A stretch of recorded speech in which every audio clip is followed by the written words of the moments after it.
मेरे साथ इस वक्त रक्षा राज्य मंत्री संजय सेठ जी हैं।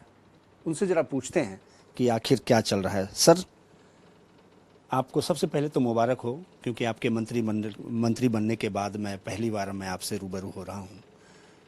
क्या लगा सर आपको, क्या लगता था जब आप राजनीतिक जीवन में आए, सामाजिक जीवन में आए, तो देश की जिम्मेदारी आपको दी जाएगी, देश की सुरक्षा की जिम्मेदारी, ये उम्मीद थी आपको क्या?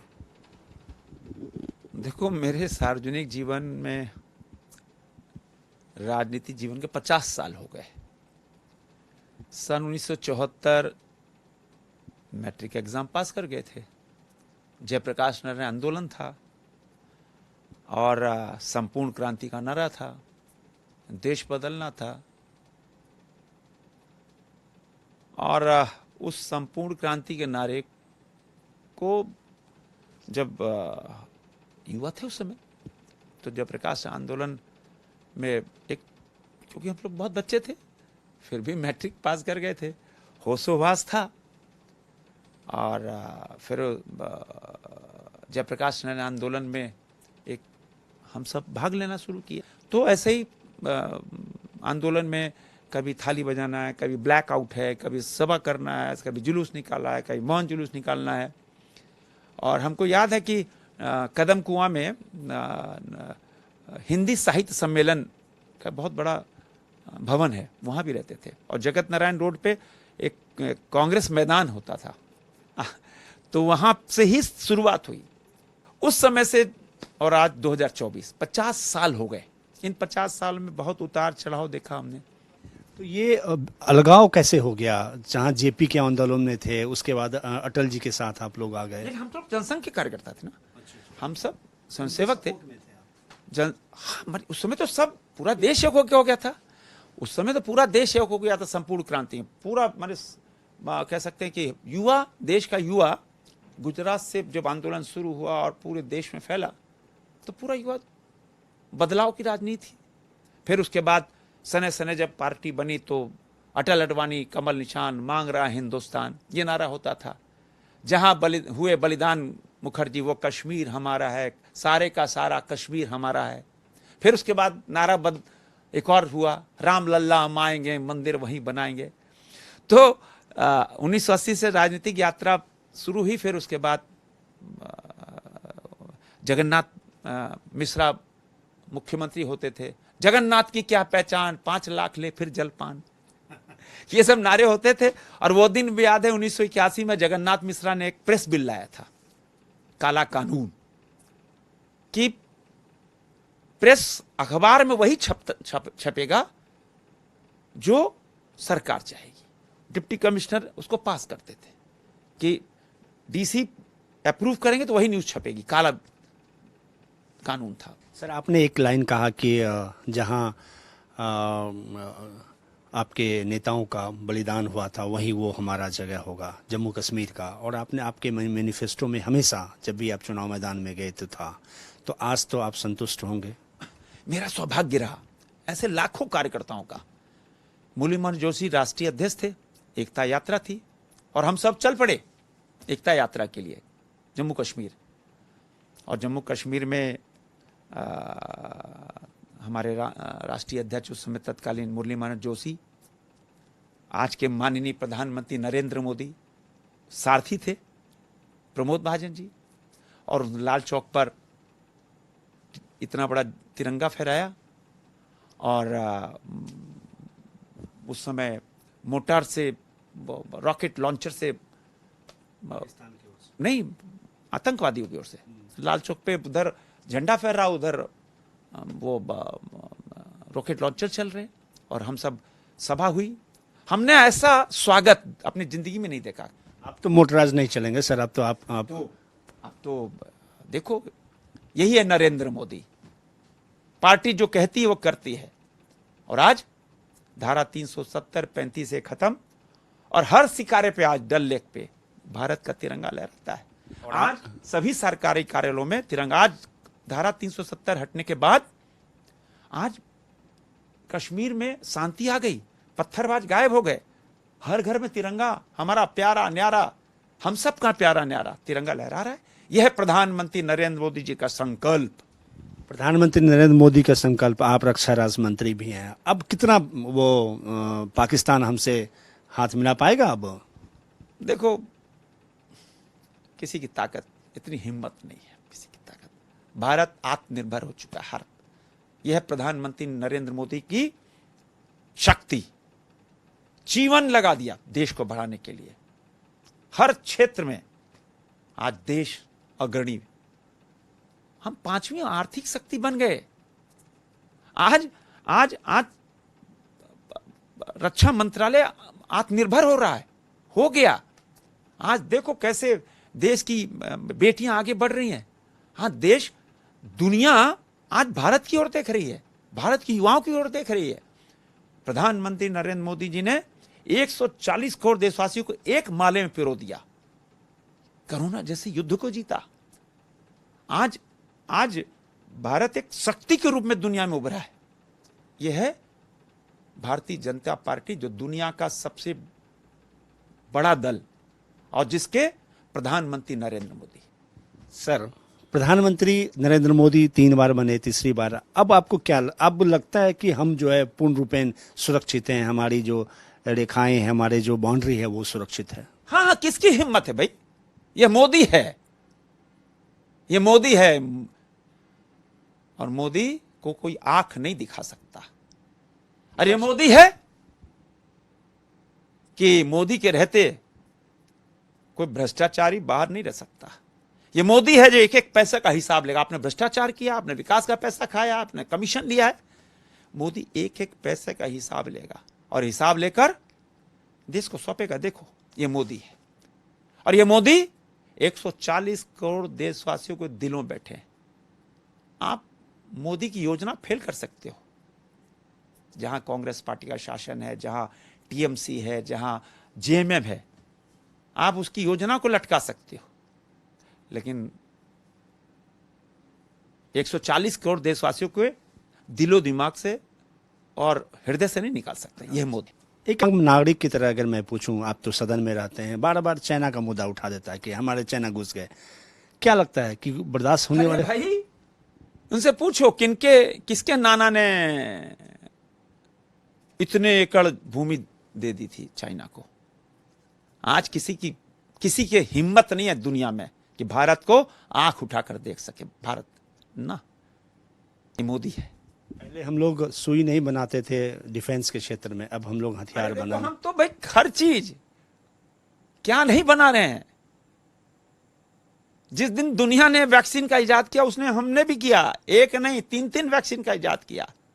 आज हर जगह आत्मनिर्भर हो रहे हैं, हर जगह। तो ये मोदी का नया भारत है भाई। न्यूज़ 11 देखने वाले लाखों लोग देखो, मोदी का नया भारत है। ये मोदी का नया भारत किसी से डरता नहीं। ये दुनिया के सशक्त से सशक्त राष्ट्र के राष्ट्राध्यक्ष से आंख में आंख डाल कर बात करने वाला भारत है। ये मोदी का नया भारत है। थका हुआ भारत नहीं है, ये मोदी का दौड़ता हुआ भारत है। ये कटोरा लेकर भीख मांगने वाला भारत नहीं है। ये भारत दुनिया को, सैकड़ों देश को वैक्सीन देने वाला भारत है। ये दुनिया को, हम कहते हैं अब दुनिया को भारत दे रहा है, नया भारत है। अब तो हथियार भी आप लोग सप्लाई कर रहे हैं। अब तो हथियार भी ना, बहुत कुछ। ये मोदी का नया भारत है भाई। मोदी का नया भारत। देखो, चंद्रयान चंद्रमा पर उतर गया, अब तो स्पेस पे जा रहे हैं। और अब देखो 82 करोड़ लोगों को पिछले 6 साल से मुफ्त राशन 29 तक देना ही। कोई कल्पना कर सकेगा 82 करोड़ों को मुफ्त राशन? यही मोदी का नया भारत है। मोदी का नया भारत देखो, राजीव गांधी ने कहा था 1 रुपया दिल्ली से चलता है तो 15 पैसे पहुंचता है। मोदी का नया भारत देखो, 1 रुपया दिल्ली से चलता है और 1 रुपया उसके अकाउंट में। मोदी का नया भारत है। और मोदी का नया भारत देखो, 1 साल के अंदर 10 लाख सरकारी नौकरी। ये मोदी का नया भारत। मोदी का नया भारत देखो, अमेरिका का राष्ट्रपति शेक हैंड करने के लिए मोदी के चेयर तक आता है और शेक हैंड करता है। मोदी का नया भारत देखो, ऑस्ट्रेलिया का प्रधानमंत्री बोलता है, Modi you are boss of the world. कौन बोलता है? ऑस्ट्रेलिया के राष्ट्रपति। मोदी का नया भारत देखो कि दूसरे देश के राष्ट्राध्यक्ष जिनका कोई संस्कार, ऐसा संस्कार नहीं, हाथ मिलाने का संस्कार है, वो मोदी के पैर छूते। ये मोदी का नया भारत है। मोदी का नया भारत देखो कि मोदी जहां खड़े होते हैं दुनिया का विकास वहीं से शुरू होता है। पूरी दुनिया मोदी की ओर देख रही है। तभी देश ने तीसरी बार अपना प्रधान सेवक नरेंद्र मोदी को चुना है। सर लेकिन विपक्ष कहते हैं कि आपने बेरोजगारी बढ़ा दी, आपने महंगाई बढ़ा दी, आपने जो है यही इसी का नतीजा था कि 2024 लोकसभा चुनाव में जो है पूर्ण बहुमत में। कांग्रेस पार्टी का नारा रहा है गरीबी हटाओ, गरीबी हटाओ, गरीबी हटी नहीं, गरीब बढ़ते चले। ये मोदी है 25 करोड़ गरीब लोग को गरीबी रेखा के बाहर ले आए। ये मोदी है। मैंने बताया ना 10 लाख सरकारी नौकरी एक साल में, 25 करोड़ लोगों को। आज देखो मोदी का संकल्प था कि हवाई चप्पल वाले भी हवाई जहाज में चलें। कितनी परचेजिंग पावर बढ़ी है। माफ करना, पहले हर चौक चौराहों पर भीख मांगने वाले मिलते थे। आज देश में कहीं मिलते हैं क्या? किसी चौराहे पे नहीं मिलते। यही मोदी का नया भारत है। सब लोग आत्मनिर्भर हो रहे हैं। माने हमारे यहां हमारे पिता की जी की बरसी है, माता जी की बरसी है, ढूंढना पड़ता है कहां दें भाई। यही मोदी का नया भारत है। और मोदी का नया भारत देखो, सशक्त भारत कि मोबाइल मैन्युफैक्चरिंग में दुनिया का दूसरा सबसे बड़ा देश हम बन गए। मोदी का नया भारत देखो कि डिजिटल पेमेंट करने वाला, बोलते थे भारत तो अनपढ़ों का देश है, गवारों का देश है। आज ये गवारों का देश नहीं है, ये अनपढ़ों का देश नहीं है। डिजिटल पेमेंट करने वाला दुनिया का पहला देश भारत बन गया है। मोदी का नया भारत है। और मोदी गांव, गरीब, किसान सबको देखता है। तभी तो किसानों को 2-2 हजार रुपए, 6 हजार रुपया। तभी तो देश की बेटी को शौचालय, तभी देश की बेटी को गैस चूल्हा सिलेंडर, देश की बेटी का अकाउंट, देश की बेटी को आयुष्मान भारत। एक कोई ऐसा निरोग आया है दुनिया में? जब आप बीमार पड़ते हो तो एक क्रोसिन में कोई मुफ्त तो छोड़ दो, उधार नहीं देता। जब कोई बीमार पड़ता था खेत खलियान बिक जाता था, मंगल सूत्र गिरवी रखना पड़ जाता था।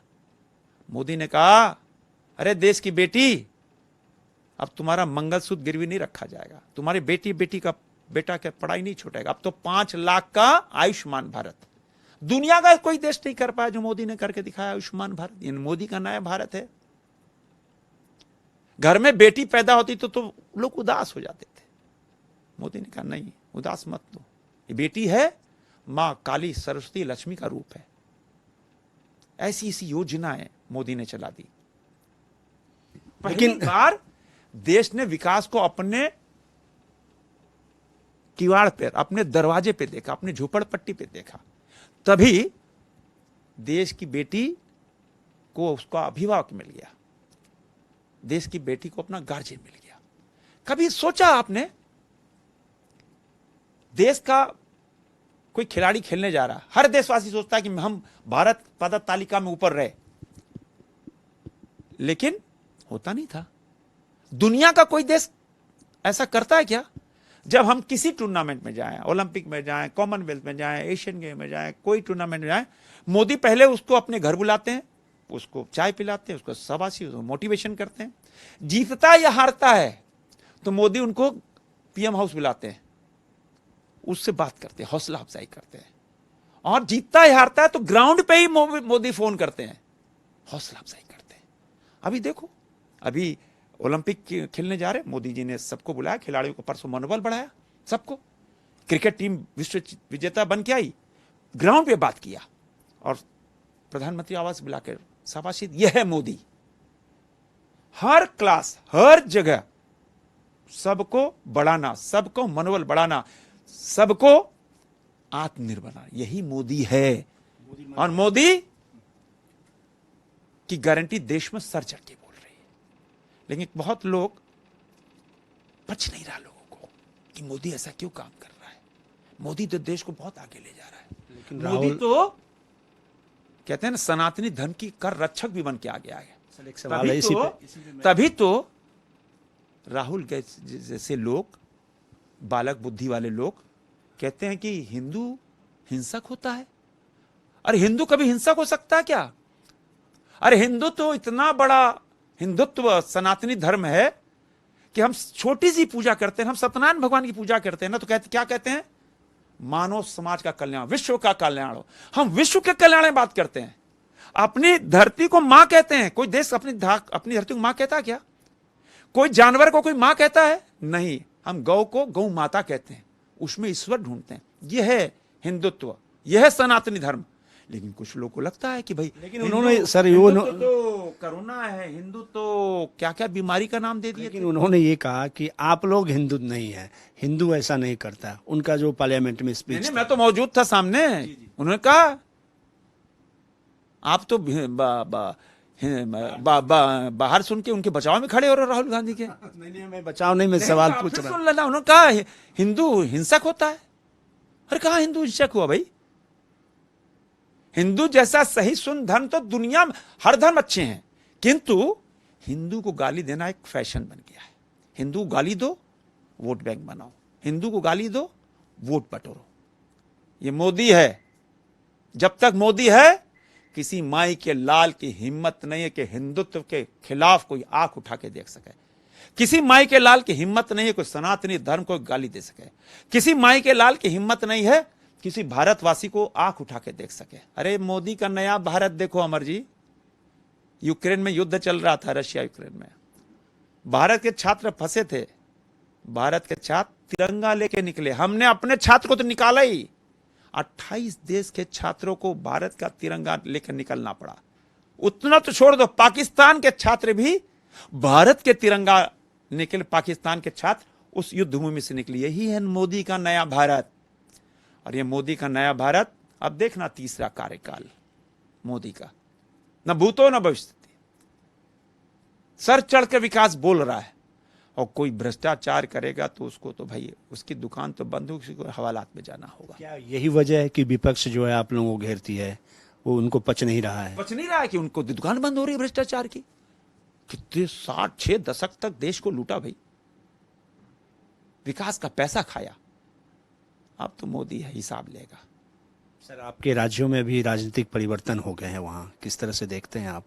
अब तो चंपई सोरेन जी को मेरे को बहुत दुख हुआ। बहुत अच्छे व्यक्ति, बहुत साधारण, कभी भी मुझसे कोई मिल सकता है। लेकिन 2-3 महीने के लिए चंपई सोरेन का विदा करना राजनीतिक परिपक्वता नहीं थी। और झारखंड में तो रूल ऑफ लॉ कोलैप्स है, कानून का शासन ही नहीं। जो वायदे इस सरकार ने एक भी वायदा किया क्या? पूरा किया? सरकार ने कहा था, हेमंत सोरेन ने कहा 5 लाख नौकरी देंगे हर साल, दिया क्या? बेरोजगारी भत्ता दिया क्या? बिजली नहीं मिल रही है। रांची राजधानी, मैं वहां का सांसद हूं, 8-8 घंटे बिजली नहीं रहती है। ग्रामीण इलाकों में 20-20 घंटे बिजली नहीं रहती है। ट्रांसफार्मर एक बहुत अजीबोगरीब चीज हो गई। ट्रांसफार्मर खराब होता था 15 दिन 1 महीना लग जाता है। ट्रांसफार्मर पैरवी करके रोजाना आप 20-25 ट्रांसफार्मर लगाते हैं, रिपेयर किया हुआ, नया भी नहीं मिलता ही नहीं नया। तो ट्रांसफार्मर लग जाता तो गांव वाले बोलते भैया सांसद जी आए उद्घाटन कर दो। अरे ट्रांसफार्मर को उद्घाटन की चीज है क्या? ये इतना बड़ा चीज बना दी ट्रांसफार्मर को इन्होंने। हर लोग परेशान है, युवा परेशान, युवती परेशान, आम लोग परेशान, त्राहिमाम है झारखंड के अंदर। अब तो झारखंड की जनता 3.5 करोड़ की जनता अब तो तैयार बैठी है। अब तो वहां भाजपा के नेतृत्व में राजग की सरकार 2/3 बहुमत से बनेगी। 5 महीने की सरकार चंपई सोरेन का आपको किस तरह से देखते हैं? और अगर 4 साल हेमंत सोरेन जी का सरकार देखें या 5 महीना इनका, तो देखो पाठ कौन था? कांग्रेस पार्टी थी। कांग्रेस पार्टी किसी को छोड़ती है क्या? किसी को बख्शती नहीं है, वो पूरा निगल जाती है। तो चंपई सोरेन जी को निगल गए या फिर हेमंत सोरेन जी को निगल गए? सरकार को निपटा दिया उसने, पूरी सरकार को निपटा दिया। ये कांग्रेस पार्टी जिसकी आइडियोलॉजी तो जान लो क्या है आइडियोलॉजी, हमने तो सब गाथा बता दी आपको। लेकिन जब वह बाहर निकले तो कहा, आप लोगों के ऊपर आरोप लगाया कि जानबूझ करके पॉलिटिकल बैन डाट रहा था, हमको जेल भेजने के पीछे एक कारण था, भारतीय जनता पार्टी ने जानबूझ करके हमको जेल भेजा। इंतजार करो, कानून अपना काम करता है, थोड़ा वेट करना चाहिए उनको। कानून अपना काम करता है। लेकिन झारखंड की जनता ने संकल्प ले लिया है कि ऐसी सरकार जिसने वादा खिलाफी की, ऐसी सरकार जिसने जो जो वायदे किए एक भी वायदा पूरा नहीं किया। हमारी सरकार ने 5-5 हजार रुपए 5 एकड़ तक 25,000 रुपए किसानों को देते थे। जिस दिन आई सरकार उसी दिन बंद कर दिया। क्यों? किसानों को 25,000 मिलता था, क्यों बंद कर दिया भाई? महिलाओं को 50 लाख से 1 रुपए की रजिस्ट्री में होती थी, महिलाओं को सम्मान मिलता था, क्यों बंद कर दिया? पूछो। तो बदला तो ले गए भाई। किसान भी तैयार बैठे हैं, झारखंड की बेटी भी तैयार बैठे हैं, झारखंड के बेटे भी तैयार बैठे हैं, हर वर्ग तैयार बैठा है कि इस बार भाजपा के नेतृत्व में 2/3 बहुमत लेकर राज्य की सरकार बनेगी। सर एक सवाल मेरा है, 3 महीने के बाद चुनाव है, आप तो कहीं रह के जीत रहे हैं, लेकिन क्या मूल मंत्र रहेगा भाजपा का कि उनको लगता है कि नहीं हम जीत जाएंगे? विकास विकास विकास, डेवलपमेंट डेवलपमेंट डेवलपमेंट, पारदर्शिता पारदर्शिता पारदर्शिता। अभी सुने हाल में कि आप लोग आप जा रहे हैं रांची, क्या प्रोग्राम रहेगा वहाँ पे? तो रांची अब तो आम लोगों से मिलते हैं, गांव टोला पंचायत घूमते हैं, विकास के कार्य में सहभागिता निभाते हैं। जो मेरी भूमिका है उस भूमिका पे खड़े उतरते हैं। 2 बड़े लोगों को भाजपा ने लगाया है, खास करके झारखंड में, शिवराज सिंह चौहान और असम के मुख्यमंत्री हेमंत बिश्व शर्मा जी का। ये दोनों कैपेबल हैं? कितने कैपेबल हैं? दोनों बहुत राष्ट्रीय माने बहुत बड़े हैं नेता। शिवराज सिंह चौहान जिन्होंने मध्य प्रदेश की तकदीर और तस्वीर बदल के रख दी। हेमंत बिश्व शर्मा आसाम में गजब का विकास हुआ। ये दोनों भारतीय जनता पार्टी के ऐसे प्रदेशों को तस्वीर बदल दी। उम्मीद नहीं करते थे लोग, लेकिन जब आए शिवराज जी, जब आए हेमंत बिश्व शर्मा, देश खुशहाली, राज्य खुशहाली की ओर बढ़ गया। और दोनों राज्य देखो कितनी तरक्की कर रहे हैं। पार्टी ने निर्णय लिया, राष्ट्रीय अध्यक्ष ने निर्णय लिया कि दोनों हमारे शिवराज सिंह चौहान जी और हेमंत बिश्व शर्मा जी प्रभारी होंगे उनके नेतृत्व में। और हमारे जो संगठन के प्रभारी हैं लक्ष्मीकांत वाजपेयी जी, जो उत्तर प्रदेश जैसे बड़े राज्य के अध्यक्ष रहे, उनके नेतृत्व में हम सब कार्यकर्ता, एक एक कार्यकर्ता, देखो मैं न्यूज़ 11 के माध्यम से लाखों लोगों को बताना चाहता हूं, अमर जी मैं कार्यकर्ता था, आज भी कार्यकर्ता हूं, कल भी कार्यकर्ता रहूंगा। आप मेरे जो जिम्मेदारी मिली वो जिम्मेदारी मेरे सर पे चढ़ के नहीं बोलेगी, कहीं से मैं हावी नहीं होगा। और पार्टी के लिए कार्यकर्ता, आम जनता के लिए एक साधारण सा सामाजिक कार्यकर्ता ही रहूंगा और जितना हो सकेगा विकास उतना काम करूंगा। सर एक सवाल मेरा है, मेरे मन में आ रहा है, सर आपको भी मन में होगा और मुझे लगता है भारतीय जनता पार्टी के तमाम नेताओं के मन में होगा, क्योंकि पिछले 2019 विधानसभा चुनाव में आपने लोगों ने आदिवासी वाला सीट 2 ही जीत पाया था, 2 और इस बार भी 5 ही सीट पर जीत पाए। तो क्या आप लोगों ने जो किया, राष्ट्रपति भी बनाया, आप लोगों ने बहुत कुछ किया उनके लिए, तो क्या कहीं इंतजार करो। मैंने कहा ना 2/3 बहुमत से, 2/3 बहुमत से जीतेगी भारतीय जनता। हाँ 2/3 बहुमत में। मेरे रांची लोकसभा में क्या आदिवासी भाई बहनों ने हमको वोट दिया, ईचागढ़ में जबरदस्त वोट दिया, हर जगह वोट दिया। देखो ये तो पार्ट ऑफ डेमोक्रेसी है, 1-8% से सीटें उलट पुलट हो जाती हैं, ऐसा नहीं है।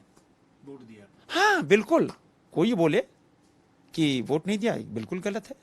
हम वोट दिया, हम तो अपनी सीट की बात कर रहे हैं, हम तो अपनी सीट की बात कर रहे हैं। शुक्रिया सर न्यूज़ 11 से बात करने के लिए। आप चलिए न्यूज़ 11 के जितने दर्शक हैं, रथ यात्रा का पावन पर्व है और 7 तारीख को रविवार के दिन रथ यात्रा है और रथ यात्रा की ढेर सारी शुभकामनाएं। और जहां भी हो आप रथ यात्रा के दिन तो बहुत पवित्र दिन होता है और मेरी तरफ से ढेर सारी शुभकामनाएं। आने वाले दिनों में सावन का भी महीना आने वाला है, पवित्र सावन का महीना। महादेव हम सब को और शक्ति दे, महादेव प्रधानमंत्री नरेंद्र मोदी जी को और दीर्घायु करे, महादेव झारखंड को और आगे बढ़ाए, झारखंड में सुशासन आए, झारखंड के नागरिक स्वस्थ रहें, झारखंड और आगे बढ़े, देश परम वैभव तक पहुंचे, ऐसा महादेव से आशीर्वाद मांगते हैं।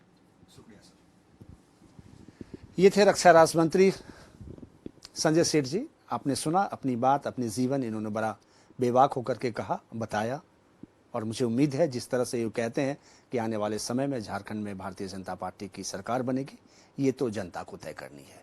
दिल्ली से कैमरामैन विजय के साथ अमर सिंह, न्यूज़ 11 भारत।